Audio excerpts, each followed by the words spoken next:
I'm recording. Oh, we're recording. We are live. All right. So the first thing on our agenda today is to talk for a second about our survey. Before we jump into that, I wanted to introduce our new student teacher. Josh has a new student teacher who's working with him, and this is Whitney Schilfarth. I wrote down your last name so I could try to remember. And she just joined us on Monday, and so welcome to Whitney. I think she's our only student teacher this semester. Nobody else has one that I've forgotten about, right? So welcome, Whitney.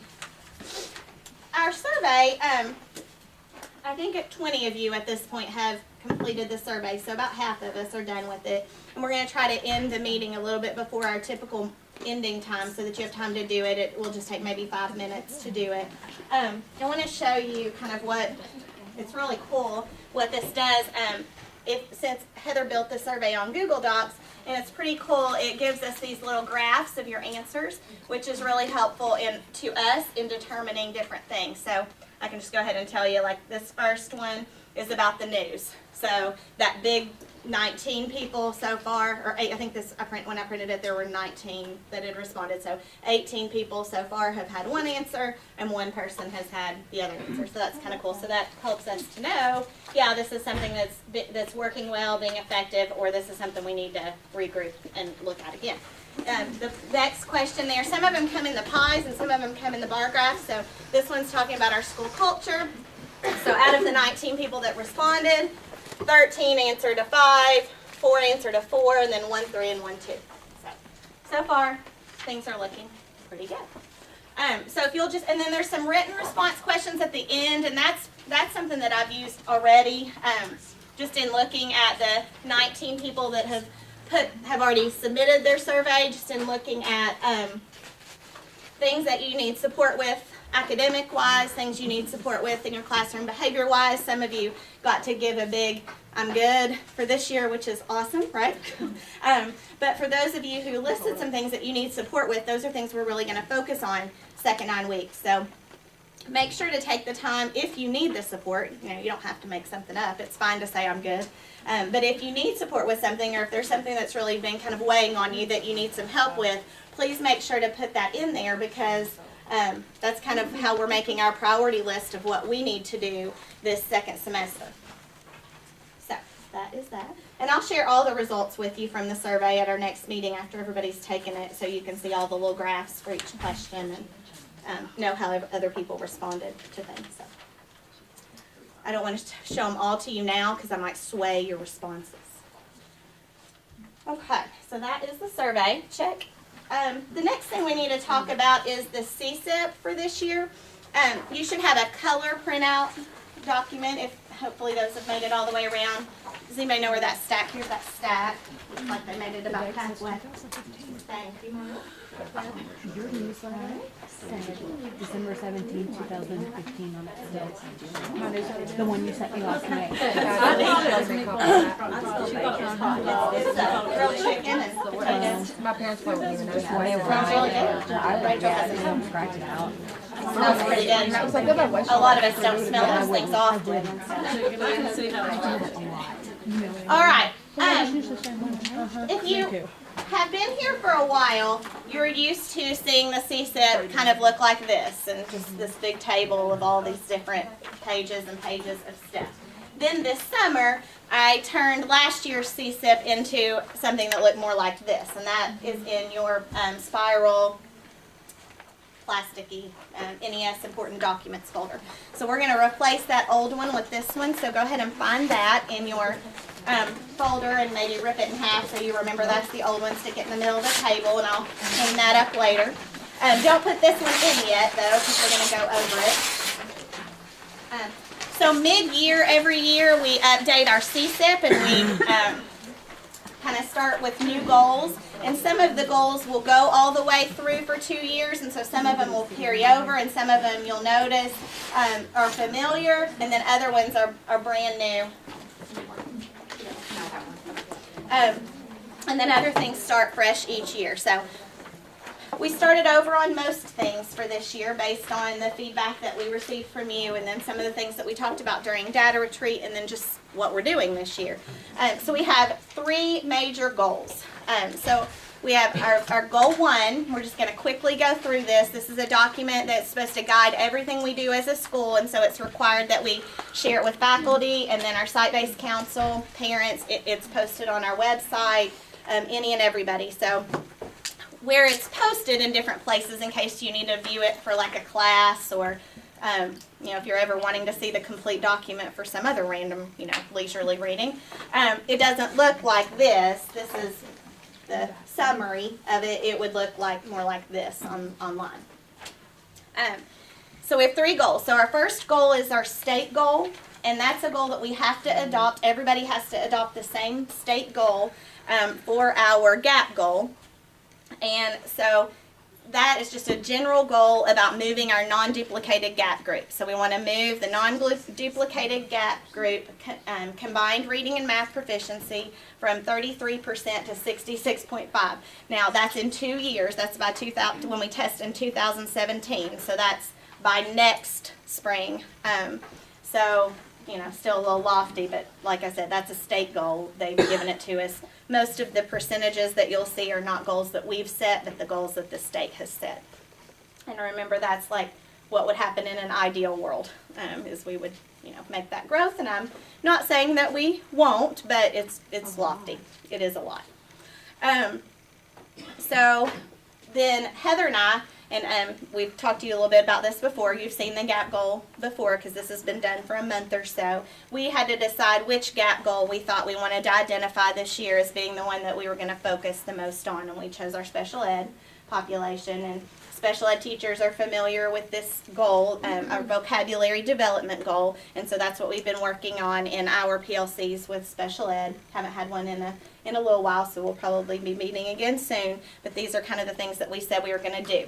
After Christmas, these things become official, and so the things that we're saying we're going to do, some of them we've already made some progress with, some of them we haven't began at all, but if we haven't began working with them at all, now it's time to start. Our second goal, I'm not going to go over all that one with you because the special ed, that one's really focused to special ed teachers. And so, if you're a special ed teacher, you can kind of read through that. It shouldn't be unfamiliar. It should be kind of what we've talked about in our meetings. Goal 2 is the big school-wide achievement goal, and that's the big one. Like if you notice, that one goes from the bottom of that page all the way over to the middle of the last page of the document. And this is our big goal for increasing achievement in reading and math. And so the goal is talking about the growth in the combined reading and math proficiency percentage. And then there's an objective for reading and then an objective for math. So the way it kind of breaks down, you have your goal, then you have your objective, then you have a strategy, and then under that strategy you have a few activities. So we have 2 activities under strategy 1, which is Ready Common Core implementation. Does everybody see where I am? Mm-hmm. Okay. So the district recommended that all of our activities be organized into development, monitoring, and then PLCs. So they could be combined or they could act separately as different activities. So for strategy 1, Ready Common Core implementation, we combined the development and PLC meetings activity where we would just discuss program implementation, and then just general effectiveness of the Ready Common Core program, and then the monitoring would basically be done by walkthroughs and map analysis, which is what you'll see over and over and over as how we'll monitor most of the things that we're implementing. So that's strategy 1. Strategy 2 is Lexia, kind of the same thing as Ready Common Core, only we break down a little bit who's doing Lexia. In first grade, kids are doing Lexia during the time that teachers are meeting with their other reading groups. 2nd through 5th grade, we've targeted specific kids to work on Lexia in the classroom. We have the morning Lexia group that's meeting during breakfast, and then we have intervention kids doing Lexia. So that's that strategy. And again, we'll monitor through walkthroughs, through data analysis, looking at Lexia data, etc. Okay, flip. Our next strategy is increased written response opportunities. Didn't get a little blip on that one. And so that's increased written response opportunities in reading. And then we'll be working on writing prompts during PLC meetings, monitoring through walkthroughs, live scoring, just kind of looking at how frequently they're being done. And then we will kind of develop through going to some PD sessions, teachers observing other teachers. Heather and Maggie came in and did some modeling of different things for open response. So just different things that we'll be doing to kind of develop and grow as writing instructors. Okay, so that's the reading objective. So reading objective has 3 strategies: Ready, Common Core, Lexia, and written response. Then we move to math. Objective 2 is math, and our goal is to move from 49.9 to 66.8. And again, we'll have PLC, monitoring and development of those, the increased written response opportunities. They almost mirror the ones for reading exactly. Strategy 2 is stepping stones implementation, and you guys know about that. Just implementing stepping stones in math classes across grade levels. Strategy 3 is Dreambox, and just kind of like Lexia, we'll implement Dreambox with certain kids, and we'll monitor through data and through looking at kids while they're, kind of observing kids while they're doing the program.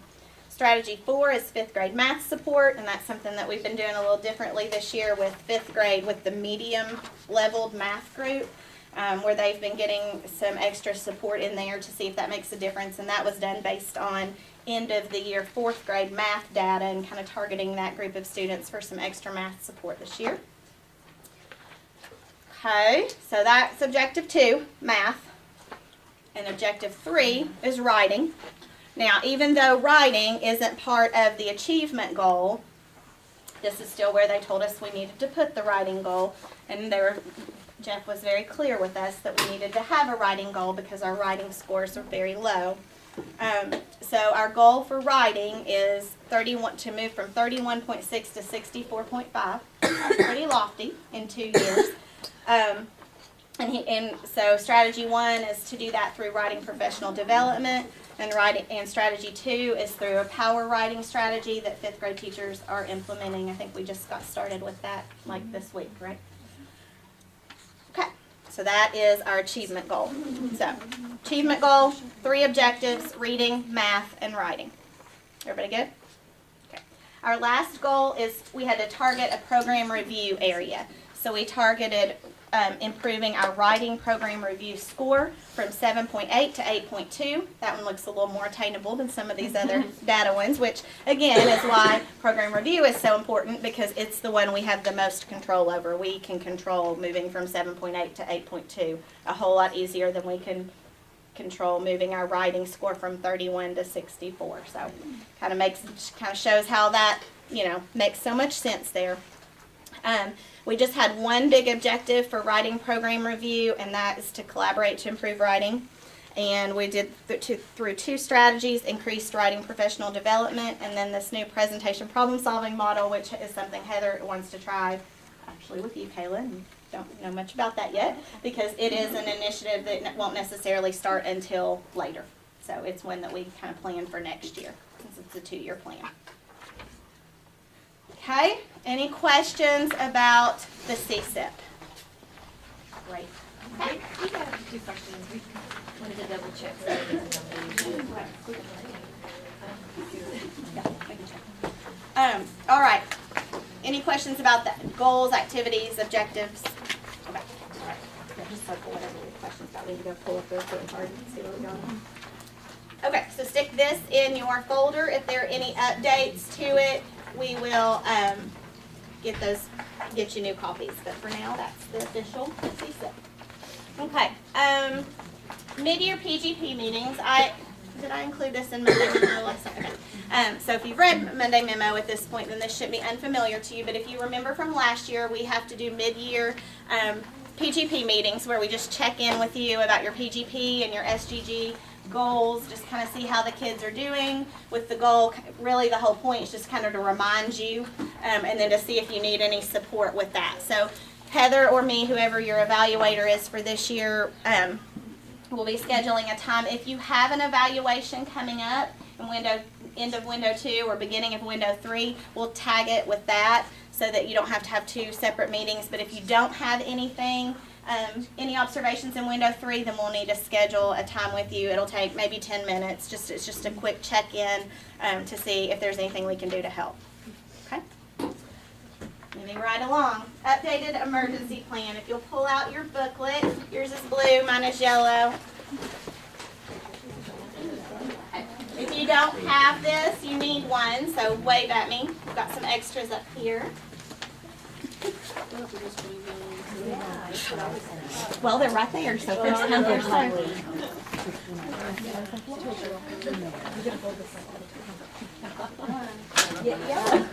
It's like not needed. I do. Just leave it on the door. All right. Okay. Let's start with the assistance needed It's gonna be on cards. the door till the 12. If you have a classroom, you should have an assistance needed card.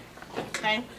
Those are going to go on your clipboards when you get back to the room, and they're actually very important. As silly as they, yeah. If you, that's not for me. You don't put that under the door if you want me to come get a kid out. So the point of this assistance needed kit is actually serious. If we were to be in a crisis, lockdown, bad situation, if the officers, EMTs, fire department, if they are clearing the building, they're going to go very slowly, room by room. They're going to pass right by your door. Having a post-it note stuck on your door that says, "I need help," isn't going to get you anywhere. But if you have a child or an adult, or anyone in your room that is having a seizure, bleeding out, panic attack, anything that could lead to the need for immediate emergency assistance, you would slide that card right under your door. One thing that's happened this year is that our emergency response team here in Jessamine County, I think I've told you this before, they have streamlined everything with all schools. So this manual is almost identical to the manual at Warner and the manual at Brookside. It just has some personal to Nicholasville information in it. And the reason they've done that is so they can be prepared at any type of crisis situation for them to come in a building. So they have an assistance needed card that they're using in all of their training and preparation, so they know district-wide, any of the schools, if they see that card, it means there's an emergency in that classroom and they need to stop there and assist in that room. So that's what that is. So as silly as it sounds, it's actually a serious thing. So we're going to ask you to put that on the back of your clipboard. The other thing that you have stuck in your manual is a new procedures card. It's blue. This needs to replace the orange one that I gave you at the beginning of the year that was laminated. I'm not going to laminate them anymore because they just keep changing. I need you to get rid of the orange one when you get back to your room, and I'll try to remind you to do that. This needs to be on your clipboard, but it does not need to be where anyone can see it. So it should not be posted in your room, like taped up to the wall. If you have one taped up to the wall, that needs to come down. Protocol is, the recommended protocol is that this is on a clipboard where you can get to it, but where an intruder who was locked in your room with you and your children could not read this card and see how we do everything we do. This is supposed to be a private, staff-only document. So I would take some time. There's not much that's different than what's been on our card in the past, but I'm not going to read this to you. But if you are a safety pup, like some people I know, and like to be prepared for many situations, it might not hurt just to read through this at some point and just make sure that you know these procedures, especially some of the more common ones that you are likely to face during our time here. But again, super, super important. When Donna does her walkthrough, she'll be looking to make sure we don't have anything like this posted in the building. So please make sure that if you have one hanging at an old orange one, or I think the one before that was yellow, anything like that posted in your room, get that off your wall and stick this back behind other things on your hanging clipboard. I would put it there just so you know where it is, but it shouldn't be like the top thing on the clipboard. Any questions about either of the cards? I can put this kind of information in my subfolder because having a sub. As long as you know where it is and you can access it, Well, that's can I fine. copy it and put it in my subfolder? Sure. It's not that confidential. A sub would be able to have it. Yeah. They did mention parents. They did mention that it's probably not something you want parents to have had access to, just because we just don't know. They even talked about, having it posted up on your wall means that anyone could come in your room in the evening hours, read all through this, and then get mad 2 months later and know our protocol for things. I know that stuff isn't likely to happen, but I'm in the better be safe than sorry mode most of the time. We have a couple of new students that have enrolled that have some pretty crazy family things going on, and it's kind of re-heightened my, my levels of freak out mode, just in thinking about things that could happen. So, it only takes one time. We need to be prepared for that, just in case. So, hopefully that will never ever be an issue, but you never know. So we've got to take a quick look through this book. It's not exciting to me either. So we're gonna do this like a picture walk. We'll go pretty quickly. So open up and let's go. It starts out with just a table of contents and just kind of tells you what all is in here. There are 4 chapters. The last chapter, which is the reunification chapter, isn't in here yet, and that chapter is what we're working on now, and that is basically about how we would get kids back to their families after an emergency situation. That chapter's not in the book yet. So this is chapters 1 through 3. I'm sorry, I have a question. This drop, cover, and hold on, what is that? Do I need to teach my kids? There might be a time when We're not they going to drop. teach anybody anything different this year. Okay, just a thank you. Yeah, Okay, not thanks. this year. Okay. We might drop, cover, and hold on in Yeah, I another mean, year, but I never had seen that. I mean, not that we don't drop, cover, and hold on every Monday. Right. Thank you. Okay, chapter 1 is the mitigation and prevention chapter, and this chapter, the primary goal is just to decrease the number of things that might happen. Just being very preventative. It's talking about our visitor screening policy. Tells you which things on page 4 are required and which things are optional. It also just talks about preventative strategies. If you notice there, all of these tables were there, and we just had to fill in our information. So who our safety committee is, we meet once a month and kind of go over things that we feel like are safe or unsafe. I'm going to go ahead and tell you right now, we're going to be in for some major changes next year as far as people being in the buildings in the mornings. There are a lot of people questioning that right now on PTO and counts parents. It's not safe. I mean, you see parents roaming around downstairs, and when you're on duty, it's not safe. It's just going to be a huge inconvenience for a lot of people for us to have one entrance and one exit, but that's what we're going to end up going to. So there's some things that Heather and I have just decided not to cross this year, but it's going to be coming. So I would guess that probably by next school year we'll have everybody entering and exiting through the office, and every other door will stay locked. So we'll see. We're not there yet, and it's Students in the morning too? not as much students as parents being dropped, kids being dropped off, and the parents walking them in. I mean, I have 3 parents that sit down in the cafeteria with their kid and eat breakfast every day. Fortunately, they're not unsafe, but you never know. Yeah. Okay. Pages 8 and 9 are the monthly facility inspections. So each of us on the safety committee have an area of the building that we check each month just to make sure that everything in that area is safe. So we bring this report with us to safety meetings. Page 12 is the layout of our school. And this is what we actually used for the reunification part of the plan when we had started working on it. It'll eventually show where parent pickup will be, where you would be with your class if we were locked out. Had a lockout, and we've had to go through here and label different areas of where command posts would be and different stuff. So that's that. Page 13 starts the big safety skills inventory, if you remember when you filled that out. Look at it. We've got some pretty cool people in this I building. didn't know people were going to see what I marked. Well, sorry. Look, we've got all kinds of people prepared to do physical fitness. All kinds. Then if you look over there, we've got some bilingual people. We've got some food prep people. That was my favorite one.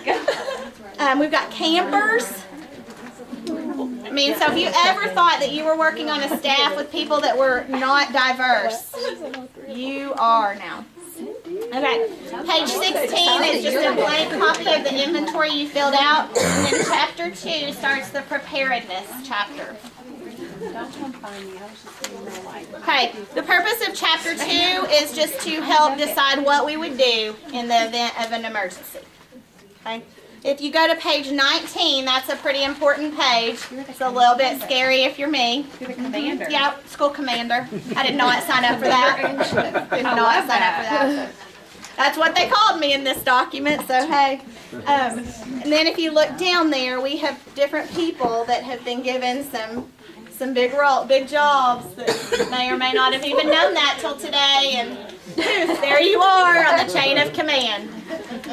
We tried to pick some people that are accessible in the building, and if you look down through there, you can kind of see what your job would be. Michelle, I thought you'd be good at that.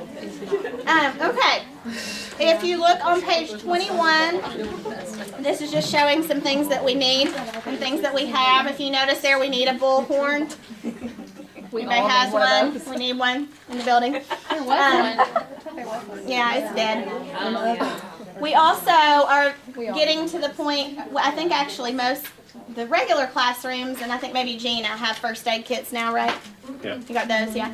So I haven't put the date in there yet because we still have some classrooms without one. So next round, we should be able to get everybody since we get some more money. And then if you look over on page 22, this is kind of cool. We had to enter in every single person in the building and a contact number so that we can make sure that we know where everyone is in the event of an issue. Okay.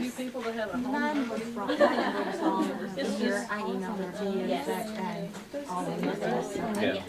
I'll get it changed. Remind me of that again. I didn't think I do have an email. If you look at page 26, Gina, that's where your friends come in. Talks about just some kids that would probably need a little bit of extra TLC if they were to. Oh, Christina, you were on a scooter then. You can mark that out now. Yeah.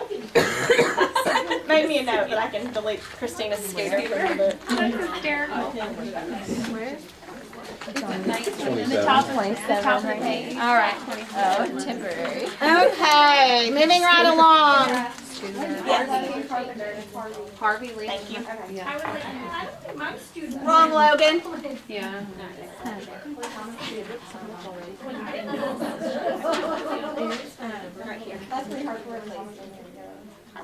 All right, moving over to page 33. This is information on how we would communicate with the media.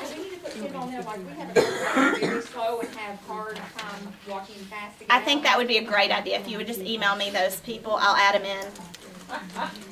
And go on and add them to yours. Just write them in on yours so that you all want, like the people that are involved with that.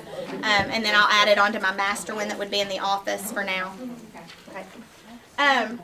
If you look on 32, it's a letter that we would send if we had some emergencies. Looking at page 35, that's a scary little chart there. Kind of tells what some of the drills are and what would warrant those drills. Page 36 is a copy of the blue card that you have. And then page 37, 38, 39, 40, 41, all the way through are just different different types of drills and different types of emergency response. It cracks me up. If you want to just keep flipping through there, 45 starts description of responses to incidents. It is a scary book. It was not fun to put together. And it just keeps going through all these different horrible incidents. MRSA, suicide, weapons. Okay, if you turn to page 67, we're almost done. Turn to page 67. That is just a description of the district rules for an emergency. As soon as we would go into any kind of lockdown or have any emergency situation, the district would dispatch their emergency response team. That makes me feel a little bit better. Just think somebody might come help. And so this is the team they would dispatch. And then, like I said, we will eventually have chapter 4 in here that would tell us what we do after an emergency. So this needs to be put somewhere safe. Make sure that the 2 cards are added to your clipboard. This will be updated regularly. Okay, fun times. Okay, Renee.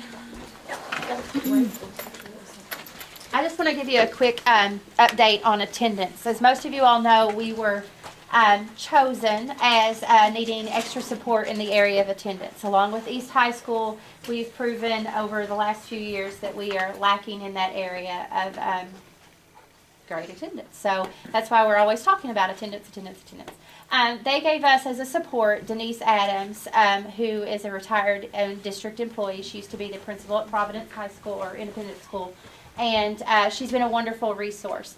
We are kind of targeting it as we would behavior RTI or academic RTI. So Sarah and Heather and I and Denise and Matt Moore, Earl Trent, those are kind of the people on the committee that have targeted. We have a list at least of over 25 students that kind of get into that tier. Of course, you already are aware how they get noticed by not coming to school. So we start with our 6 or more absent, whether that's unexcused or excused.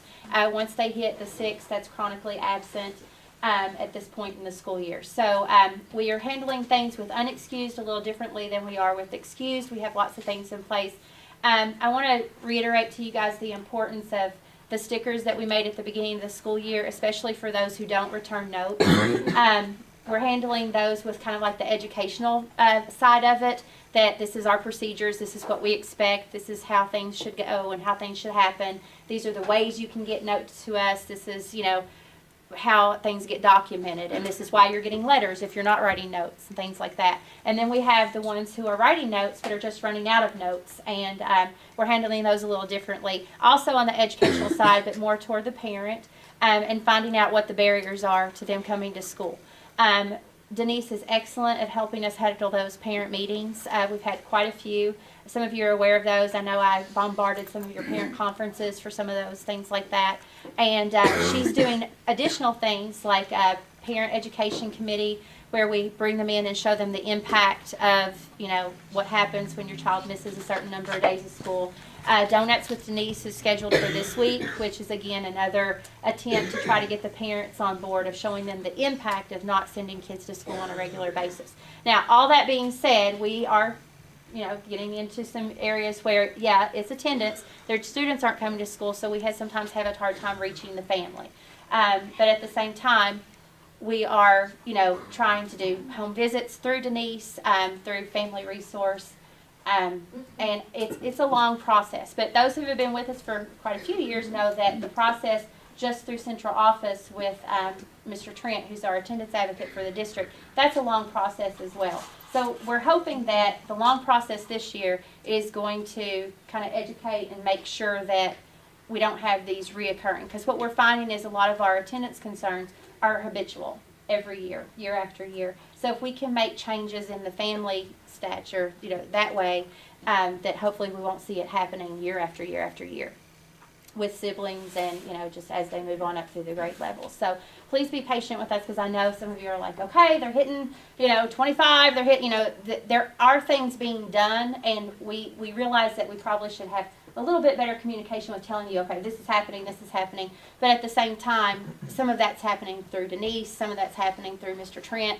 So, we're trying to document all of that, kind of keep it all organized, which is a monster when it comes to 25 and counting, because the more we go on into the school year, the greater that number becomes. So, and then trying to weed out which ones were just, a long-term illness like pneumonia or something that kept them out for a couple weeks and then we're good to go, and which ones are actually showing, signs of being chronically absent or habitually truant. I think we've hit like 60 kids on our database right now, just in the ones that we're and that's trying 6 to keep or up more with. absences.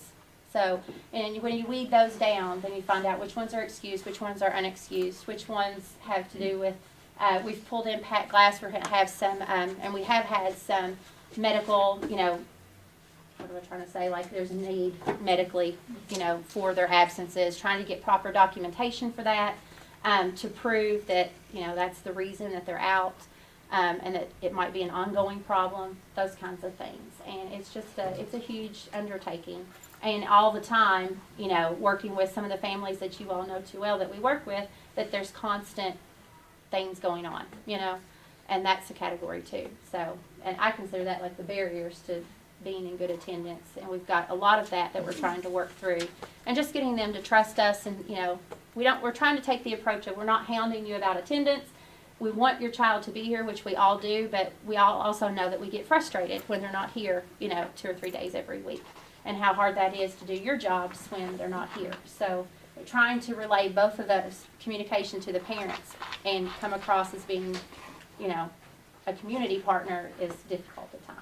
So, anything else? I think we also, if I'm right in my thinking, we have those families that have a real problem with attendance, but our overall population just has a lot of absences. Am I right? Like, even if they're not to the level of being considered truant or something, we just seem to have a lot There are a of lot of families chronic who. absences. So even though they're writing all their notes, you know, and that we have a lot that are, I think we set the limit at 6 parent notes, 12 doctor's notes, thinking, you know, that's 18 absences for the year that you're allowed to have. And I think that our parents are thinking, well, I'm allowed 18. Right. They're That's not right. really thinking, oh, I have 18. I don't want to use 18. I don't want to get to that, you know, Right. number. But I think we have to work on that mind shift of that's still chronically absent and that's still time out of the classroom. And even though you're allowed 18 days excused, doesn't mean that it's any better situation than someone else who is out 18 days without an excuse. You're both still out.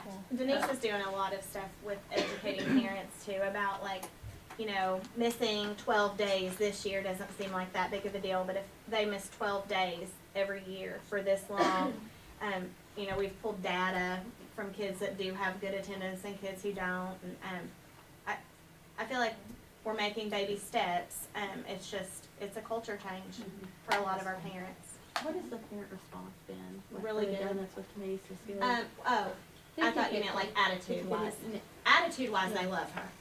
I mean, they love her. And what a real fortunate thing is a lot of our parents that we have struggles with, they went to Providence. And so she already has a relationship with them. I mean, I'm serious. It's like a good chunk of them.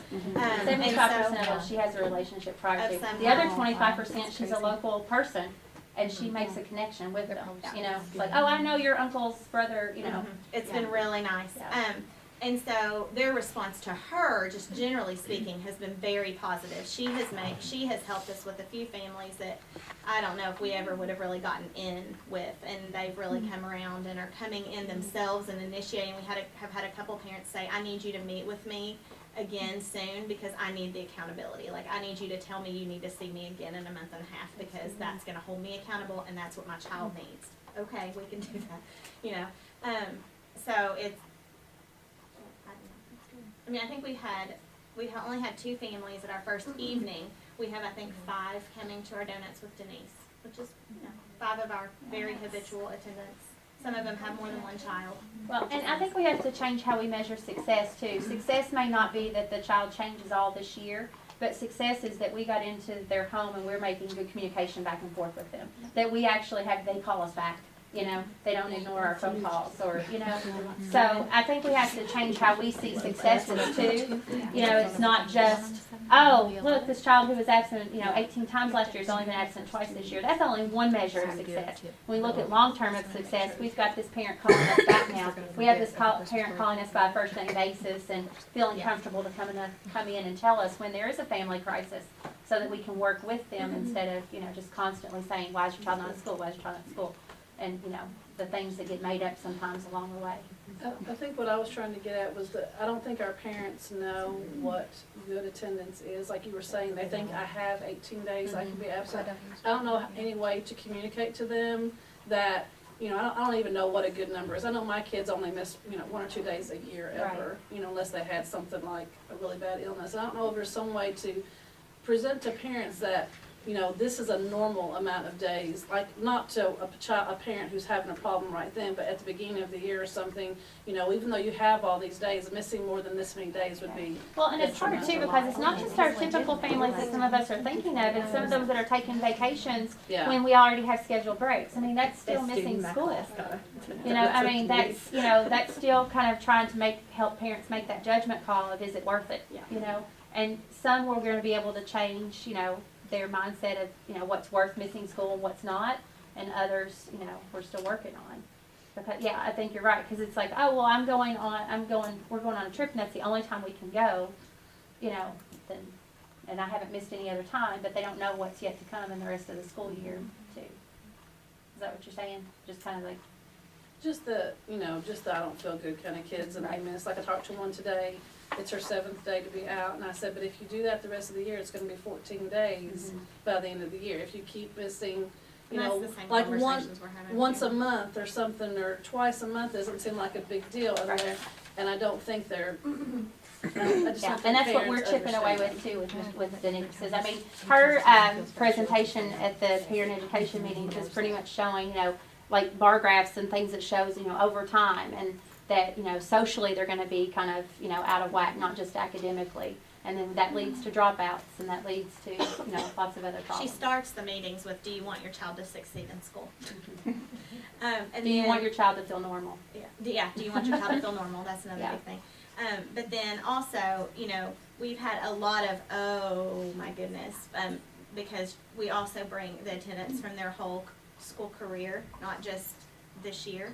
And so it's been really eye-opening for parents to see too, oh, this is a trend. My child's missed 15 days every year, and now they're a 4th grader, and this has become a habit, you know, yeah. So, anyway, it's frustrating, because it doesn't change like you want it to change, but, hopefully we're making progress. So, you know, if we all just keep digging at it and just, you know, be patient. I know it's frustrating because it's the same kiddos, you know, same families and same excuses that you tend to get, but we are getting somewhere with some of them. So that. Anything else? So that's our update on the attendance. All right. We've had 2 good days though, right? We have had 2 good Yep. days. Yesterday really was good. It just wasn't Yeah, as good. as Hey, they love the Tootsie Rolls. Yeah, it was so easy. Student council put the bags together, which was They were really so smart excited. I didn't really think they'd care all that much, but they did. Like, I mean, like, I knew they'd be excited, but I didn't think they'd be like. I they were forgot really- about it, and they all walked in and were like, it's Tootsie Roll Tuesday. I heard a kid walking into school and he goes, Tootsie Roll Tuesday. Yeah, I was I like, know. you're that excited over one Tootsie Roll. Like, that's a big deal. All right, at some point this year, Whatever. all the meetings are running together. We asked you all to let us clean out your staff retreat binders and turn them into PGES and instructional resources binders. And Sarah asked you to bring those today because we're going to look at a PGES component. And so if you'll look in the yellow section, which I believe is at the beginning of your binder, she wants to do a learning time with this each time we meet, and we did a big engagement one on Trenton and I could use Data one. Retreat Day, so we didn't worry about doing another one that following staff meeting. But today, we're just going to talk briefly about a part of Domain 3, and so if you'll find the Domain 3 section, it's 3A at the very beginning, and I have my copy up here. I just want to point out some main points about this. I've highlighted some things. If you want to underline, circle, or highlight any of those or anything else that you kind of want to remember, keep in your brains. One thing from going to and participating in several PGES trainings, once I became an administrator, I realized how much I didn't know about these components and the framework, even though I had been evaluated with it last year, like all of us had. And so I told Sarah, I just think we want to make sure our teachers are informed so that when we are evaluating them, they know what criteria, you know, we're holding them up against, so there aren't any surprises, but then you can also feel comfortable with what you're teaching or raise your level if you realize I'm not going to be able to meet and accomplish criteria doing what I've always done, even though in the past this was considered, you know, proficient or not. So we're going to talk about communicating with students. you know, when we observe you all, there's a lot of communication that goes on because you can't teach without communicating. But there are some specific examples of what that would look like in a classroom and the kinds of things that we want to make sure you are communicating. And so all of these pages that Sarah copied, these are all based on the accomplished performance level, because remember, that's the goal. Exemplary is where we visit sometimes, accomplished is where we live. So just cut yourself some slack if you're not getting exemplary and everything, because I know that I didn't last year when I was evaluated, and I know that I wouldn't this year if I were evaluated with this. Accomplished would be my goal for my areas. So when you look at communicating with students, I highlighted just some key parts here. Of course, when you're communicating, and we've looked for this even before PGES came out, we always want you communicating with the students what they're going to be learning about. And a lot of you do that right off the bat through your learning targets. You share your targets, you talk about what the targets mean, you review targets from the previous day's lesson. So a lot of you are doing that. Several of you will also kind of do it throughout. They'll bring their attention back to the target. Here's what we're learning about. Trying to insert that target into the broader learning scope. You know, we're learning this because I saw that with observations today that I had talking about why are we learning this? Why is this important for us to know? You'll also want to make sure that you communicate the content. This is where we're looking for correctness of what you're teaching. So and through all the training that I had to do, Teachscape is what it's called, and it's a beating. I had to watch all these videos of these different lessons so I could evaluate them in practice, and you always have to pay attention to what they're saying. Might sound great, it might be engaging, but is what they're saying correct? So just making sure that what you're teaching is the correct concept, the vocabulary that you're teaching, and that's a big one in here, and just make sure that you're defining words correctly or explaining words correctly as well, and then trying to connect things to what they might already know. When you say correct, you mean like, is the content correct or is it correctly aligned? You're teaching it the right way. So you're not teaching that, I'm going to have a really bad example on the spot because I always do, but like you're not teaching that trees come from eggs. That's a stupid example. I told you. Wait, what? I told you it would be hard. But it's blatantly wrong, but that's the point. Like, you're teaching the right stuff. You're not, teaching wrong content. We want it aligned, and we look for that in other domains. But in terms of communication, what you're teaching them is correct. And then when you look here in this box, I kind of bubbled that.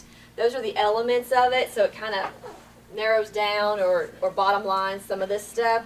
So when we're in there, we're looking for the expectations for learning. Do the kids know what they're supposed to be learning? Are you giving clear directions and explaining procedures correctly? Are you explaining the content correctly? And are you using good oral and written language? Because communication isn't just what we hear you say to the kids, obviously. An observation, it's what you might be posting for them to be learning from. I saw charts and things posted today in the lessons I observed, so that was a way of communicating as well. The critical attributes are kind of just a repeat of these things. What are the students going to be learning? Make sure they know what they're learning. Modeling what they're learning, that's a part of like the engagement one, but also a part of communication. Modeling the process that you're going to expect them to do is a way to communicate. Engaging them in the learning tasks that they understand. There's no errors in your content delivery. And it's a clear delivery of content. And the students are participating and thinking. And I often overlook this part when I'm thinking about communication. I think of that more as engagement and those components. But what I see in a lot of the lessons that I observe through walkthroughs and for the formal observations are you're teaching it, but you're making sure the kids are thinking while you're teaching it. They're not just sitting there and listening. And we worked hard on that this year. You all have worked hard on that this year. And I'm seeing it in classrooms. I know Sarah is too. So that's a part of your communication, because then you know that they're getting what you're delivering to them and they're doing something with it. And then again, vocabulary usage, it's correct and completely. Gosh, that's terrible. I can't even read that. Completely suited to the lesson.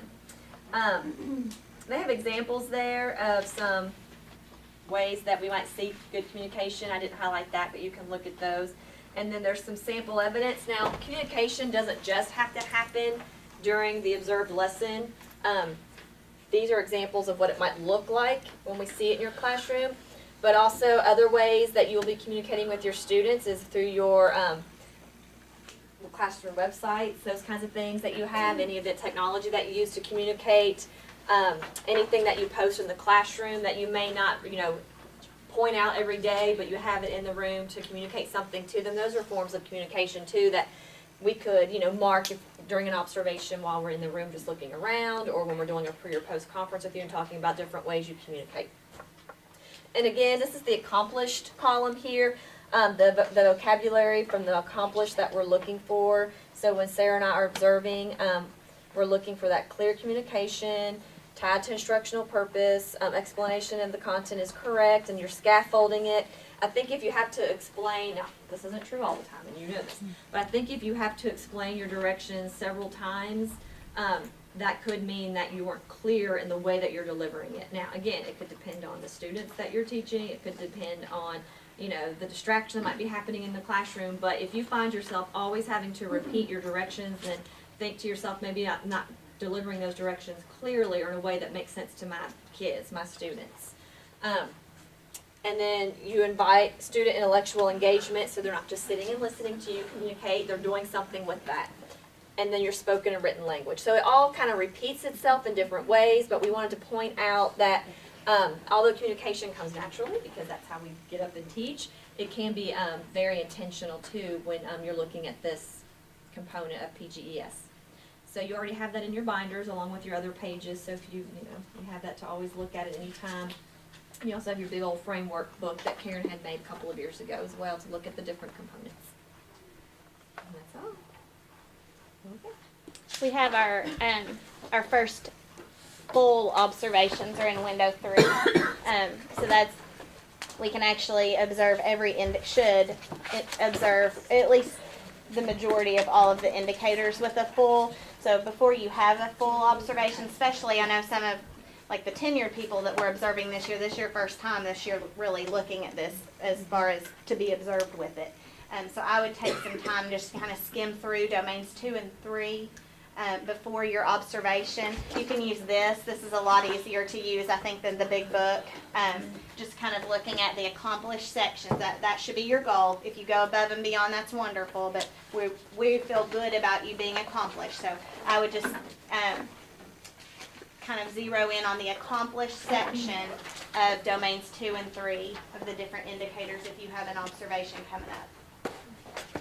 Something that Sarah and I want to be better about this year is when we send teachers to trainings, to make sure that knowledge doesn't just stay with those teachers, but it gets spread among the staff, depending on who it would relate to. So we have that embedded in our CSIP for a lot of our writing trainings. We're going to start doing more share-outs during ELA meetings with that. And then when we send you to other types of trainings, we'll probably embed that in our learning time for faculty meetings.